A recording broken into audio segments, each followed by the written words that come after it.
What if retirement wasn't about stepping away, but stepping into something new? For many Gen X women, the next chapter isn't about slowing down. It's about creating an encore filled with purpose, passion, and possibility. Welcome to another episode of the Simply Retirement Podcast, where we want to empower and educate women to live your retirement on your terms. I'm your host, Eric Blake, practicing retirement planner with over 25 years of experience, founder of Blake Wealth Management, and I would not be the man I am today without the women in my life. If you've ever wondered how to move on from a successful career into a purpose-driven encore, this episode is for you.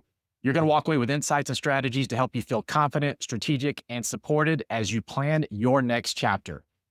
Joining me today is Joy Levin, president and certified professional retirement coach at Gen X Exec, Encore.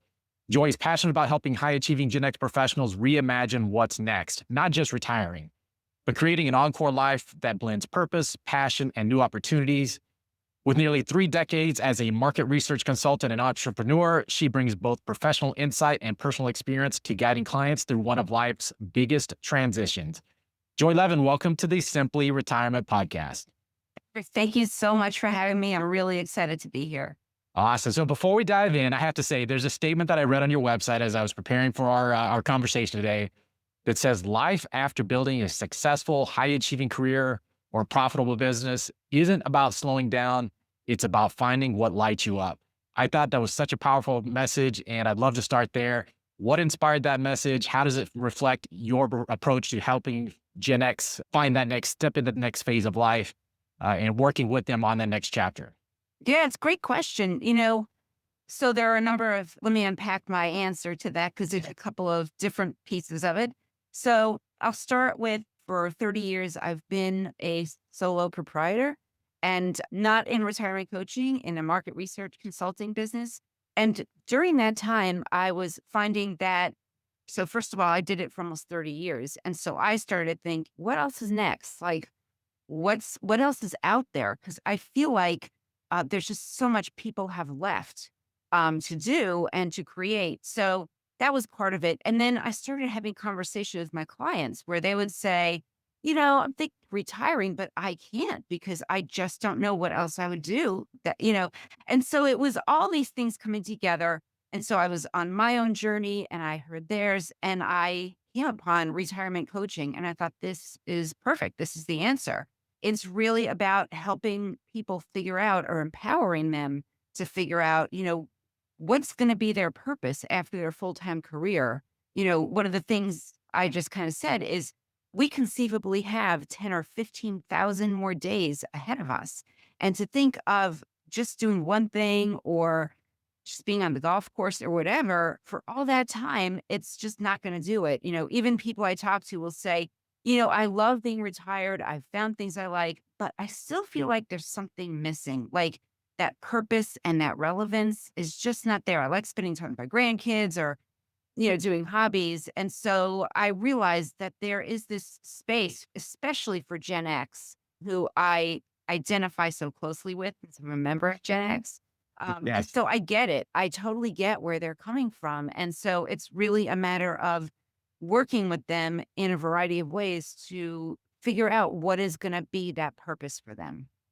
Well, I'm trying to figure out how did we get to this point? I'm like, you're talking about Gen X and I'm in Gen X. I'm like, I think about my target market and we talk to women over 55. I'm like, how can I already be in that? How did that happen? Right.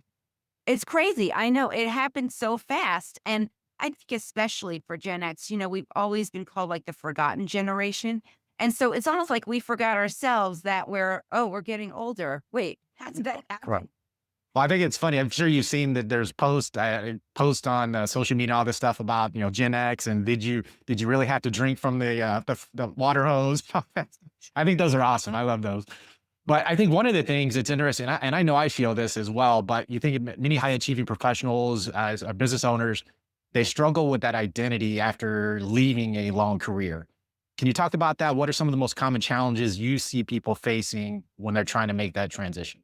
Yeah, I mean, they have spent decades when people say to them, or ask them, so what do you do? They've spent decades answering that in a certain way, or sometimes they pivoted or made some career changes, but they've always had this thing that identified them in terms of what they do. And now they're faced with identifying themselves as who they are. And it's a big difference. And so that's part of what I think makes the transition so difficult is, women are used to saying, well, I'm a teacher, I'm a doctor, I'm a lawyer, or whatever it is. And now they're not prepared to think of who they are at their core, what their values are, and how what they do will align with those values. And so that's a big part of it is just making that switch in your mind to really thinking internally about what is it, like I said, that lights you up.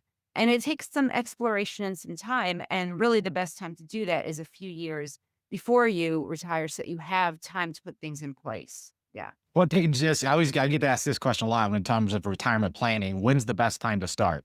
And usually the answer was yesterday. So, from your perspective, when you're thinking about that time, when you say, okay, you should start well in advance of the actual transition, what in general, what's your guidance on when should we start thinking about making that, starting to put that plan together?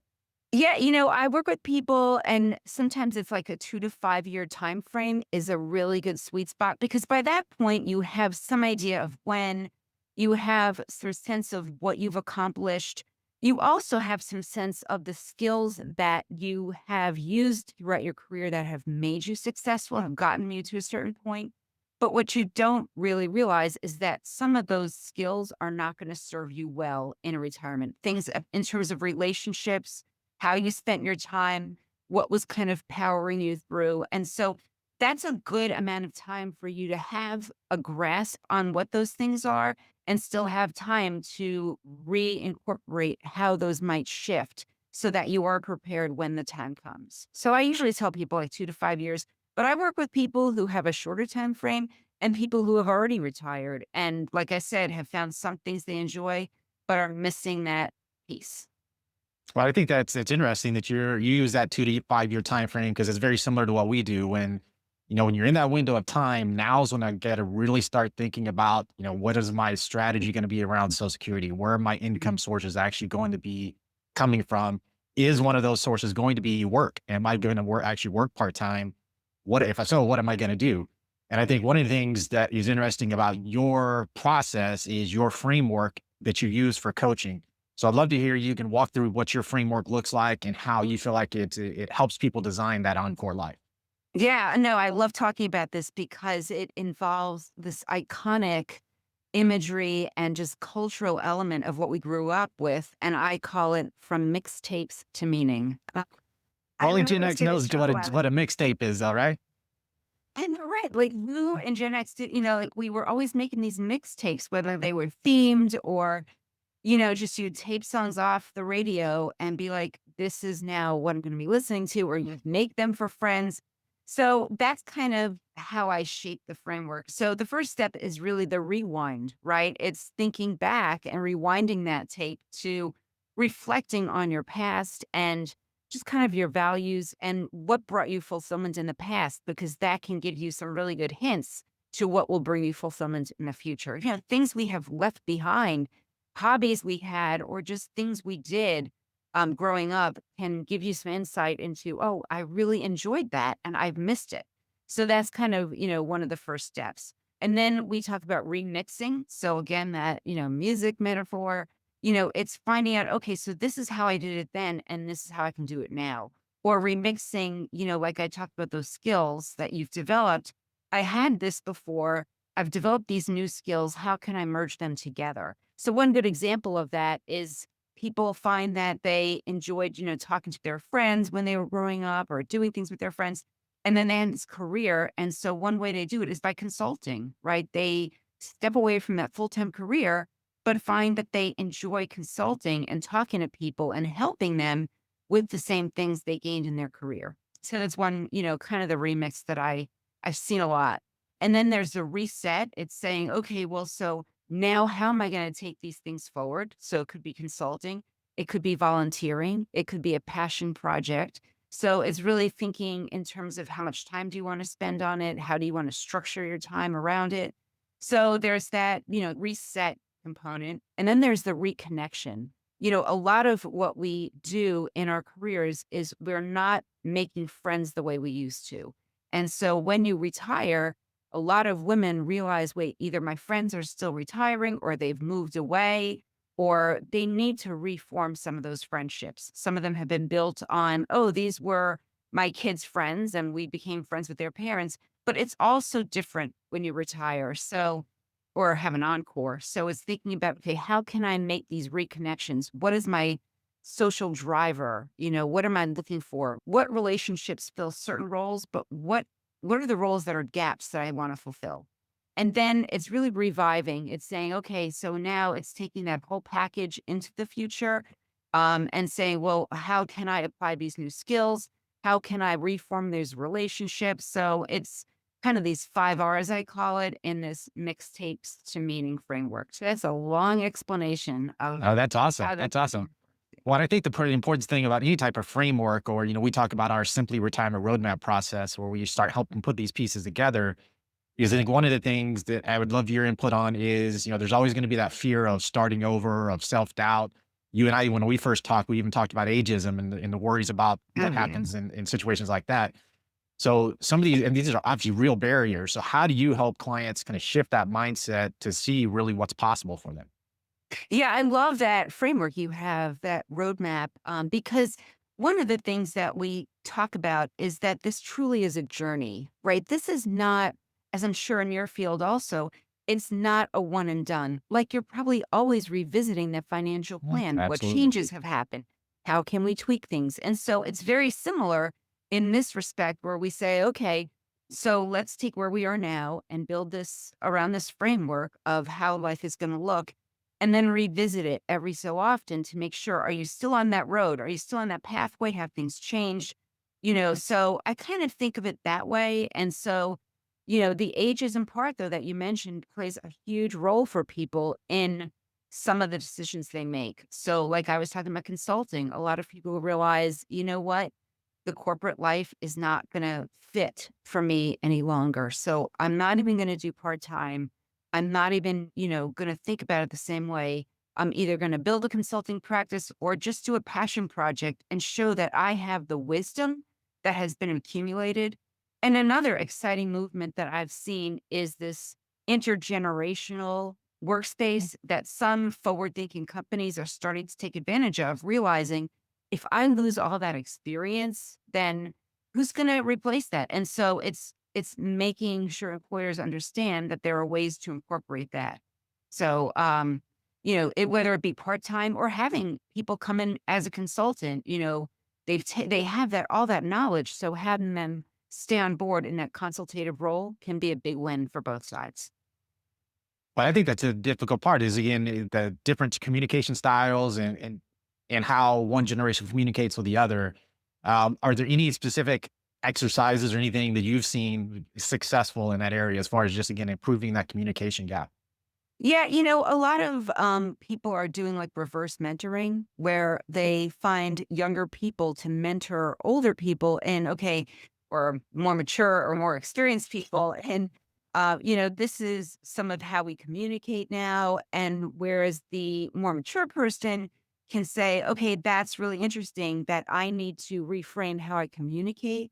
And so some of the exercises we do revolve around those communication styles, understanding where people are coming from, because it's not just kind of the language they use, it's their experiences and what people have been through. Like COVID is a great example of how, that had a major impact on a lot of people in the workforce today that are younger and are starting out and are finding it difficult to just kind of navigate the challenges of working in a hybrid environment or remotely. And so it can, we do some sort of exercises where we say, okay, so let's take the language and you have those hybrid skills or those remote skills that you're able, because a lot of people were working from home a lot before who had kids, right? It made sense. So it's really marrying those 2 together and helping both sides succeed. So we do exercises kind of that address that as an example. And then just curiosity just kind of popped in my head. And what have you seen differently in the last handful of years after COVID and some of the big, actually, we saw some pretty significant changes, let's say pre-COVID and post-COVID. How did your work change? Did you see a significant difference in terms of how people were reacting to the coaching you were doing?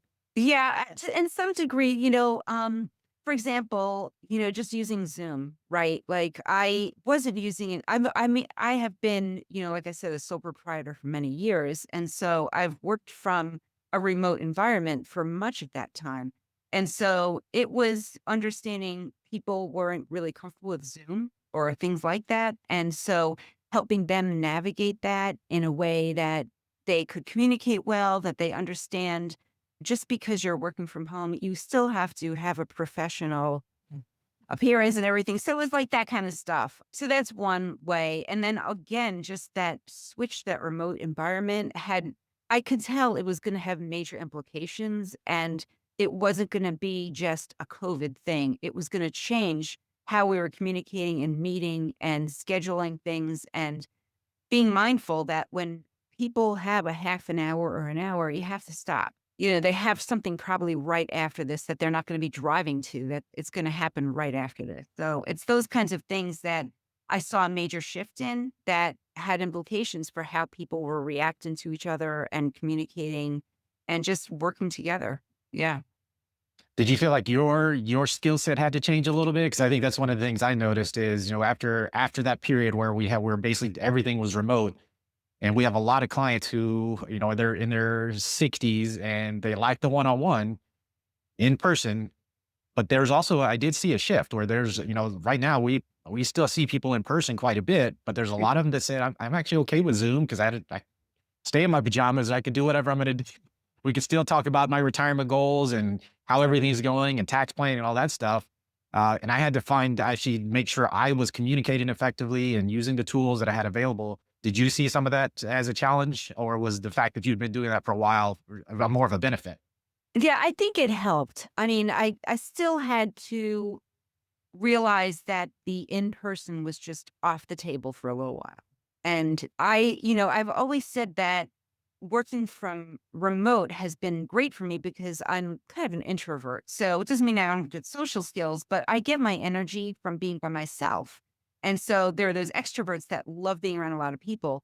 But what I did find is that I was used to getting out. I mean, that was my way of getting out, was having in-person meetings and traveling and just being outside this 4 walls on a regular basis. And so I had to find new ways to energize myself, to make sure that I could maintain the energy that getting out used to have for me, because it was a break. It was like I always told people, for people who are solopreneurs, that is our water cooler, like getting out and talking to people.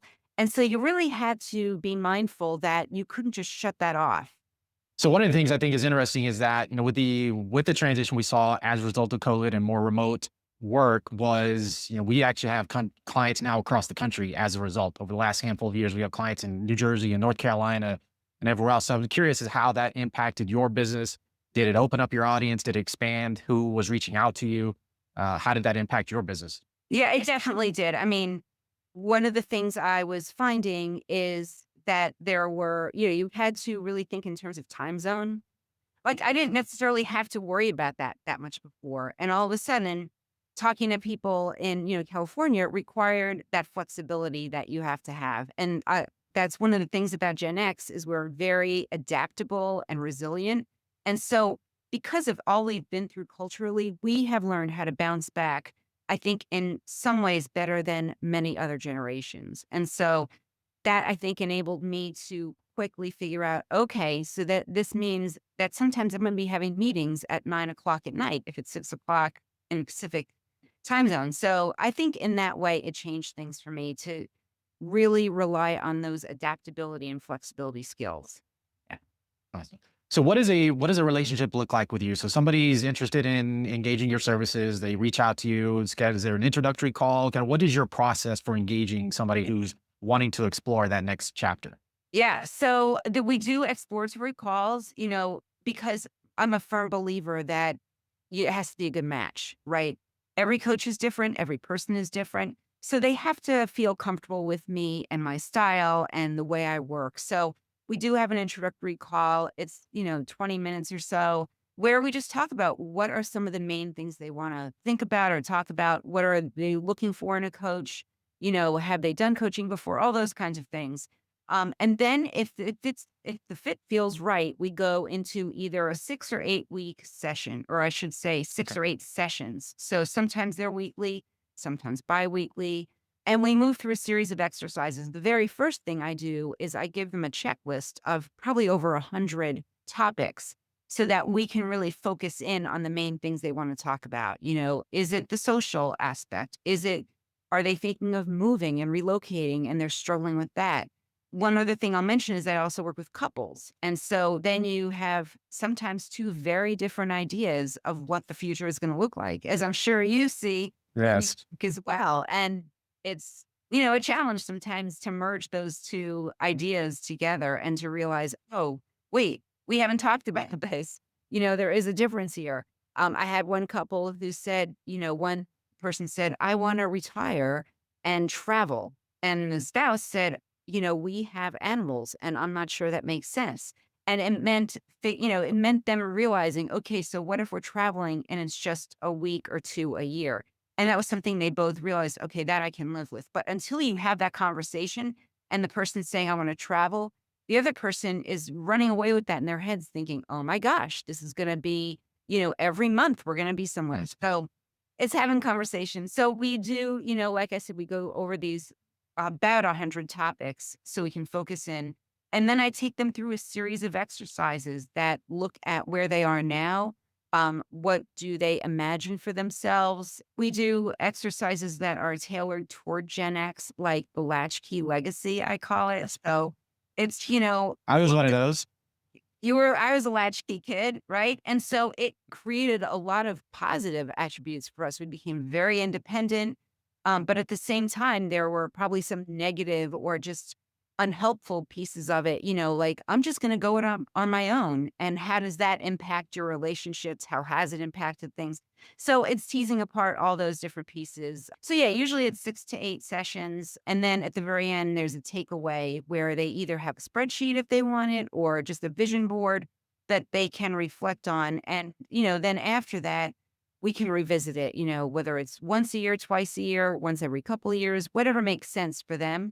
But what I like about it is that has like a finite amount of time. So people don't feel like, oh my God, I'm getting into this coaching relationship and it's going to be ongoing forever. It doesn't really have to be like that. And I've structured it to make sure that we hit all the main points within those 6 to 8 sessions. That's awesome.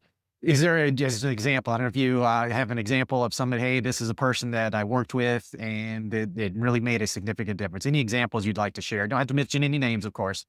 But Yeah. this is a person where it just took they just took off and they just found that next phase and they were so happy.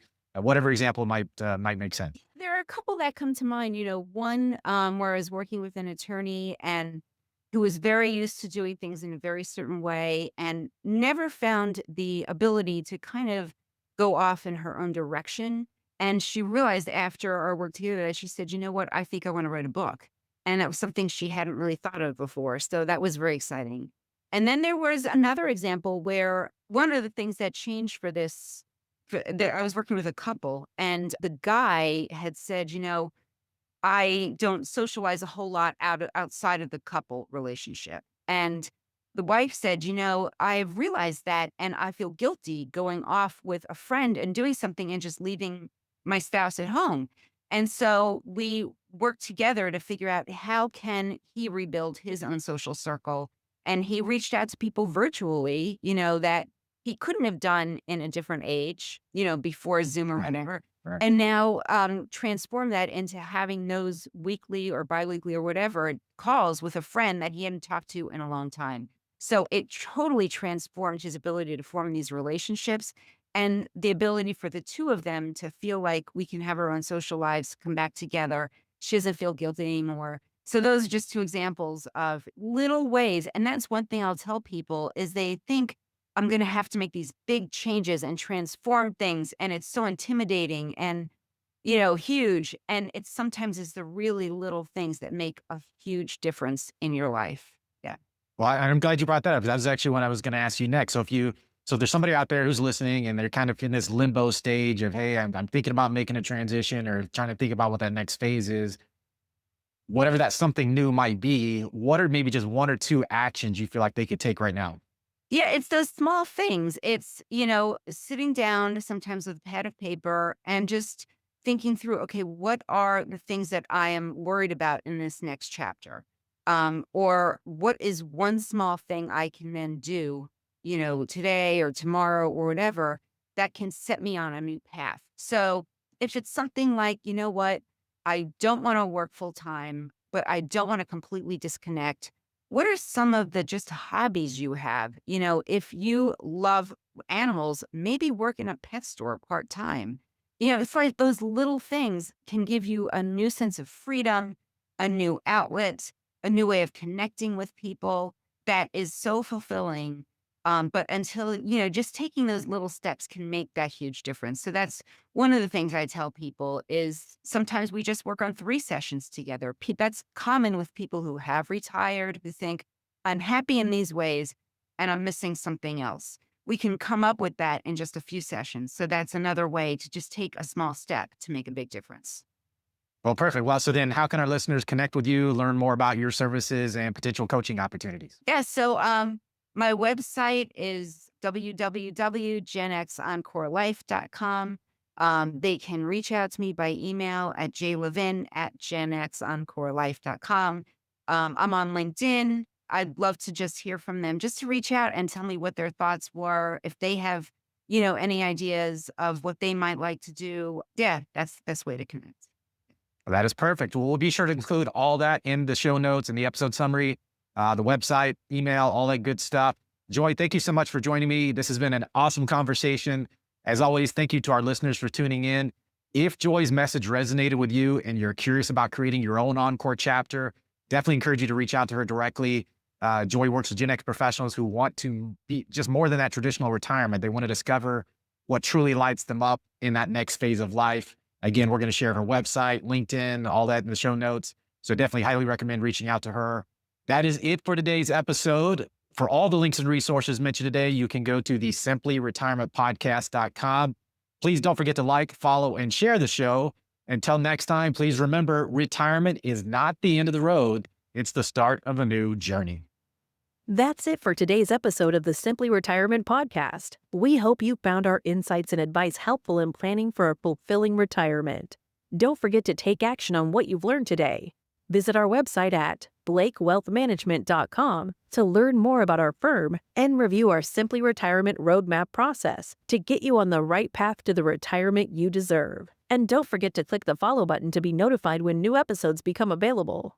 Thank you for joining us on this journey, and we look forward to helping you achieve your retirement goals. Remember, retirement is not the end of the road. It is the start of a new journey. So embrace it and make the most of it. Until next time, take care. Content here is for illustrative purposes and general information only. It is not legal, tax, or individualized financial advice, nor is it a recommendation to buy, sell, or hold any specific security, or engage in any specific trading strategy. Results will vary. Past performance is no indication of future results or success. Market conditions change continuously. This commentary reflects the personal opinions, viewpoints, and analyses of Blake Wealth Management. It does not necessarily represent those of RFG Advisory, their clients, or their employees. This commentary should not be regarded as a description of advisory services provided by Blake Wealth Management or RFG Advisory, or performance returns of any client.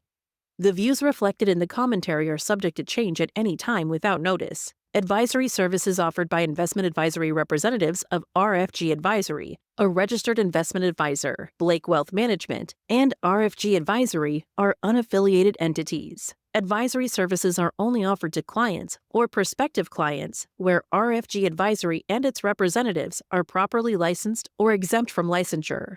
No advisory services may be rendered by RFG Advisory unless a client agreement is in place.